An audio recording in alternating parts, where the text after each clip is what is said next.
शुभ संध्याकाळ गावाल्यानू. कसा काय मजेत ना? मस्त राहा, स्वस्त राहा आणि स्वतःची काळजीसुद्धा घेत राहा.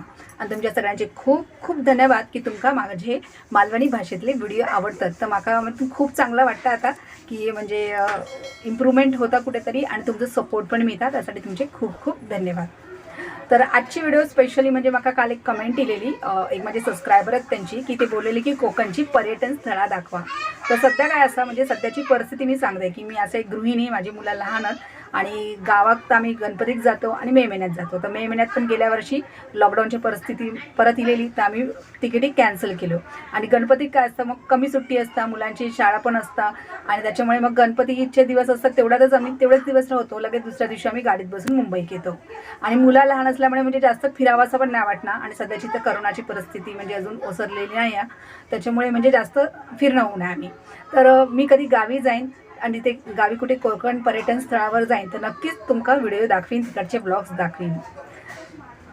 तर मी एक गृहिणी असे तर मी घरात कसं मॅनेज करते त्याबद्दल मी व्हिडिओ बनवू शकते, मी रेसिपी अपलोड करू शकते, काही तुमका टिप्स देऊ शकते किचनचे किंवा माझ्या जीवनातले जे काही अनुभव असतील ते तुमच्याशी शेअर करू शकते. माझी बहीण कणकवलीत दिलेली असा ती आता गावात गेलेली तर ते लोक आमच्या मालवणच्या तारकर्ली ब्रिजवर गेलेले तर तिकडचं पॅरासेलिंगचे व्हिडिओ त्यांनी मला पाठवल्याने तो तुमका एन्जॉय करू नक्कीच आवडेल. तर पुढे बघा पॅरासेलिंगचे व्हिडिओ जे माझे भाचे आहेत त्यांना दोघांनी कशी पॅरासेलिंग केल्यानी ती बघा आणि व्हिडिओ आवडल्यास लाईक शेअर आणि चॅनलला सबस्क्राईब करा. हा हा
तर कशी वाटली आजची व्हिडिओ कमेंटमध्ये कळवा आणि नीता सुर्वे व्लॉगला सबस्क्राईब करू विसरू नका. भेटूया पुढच्या व्हिडिओमध्ये. तोपर्यंत धन्यवाद.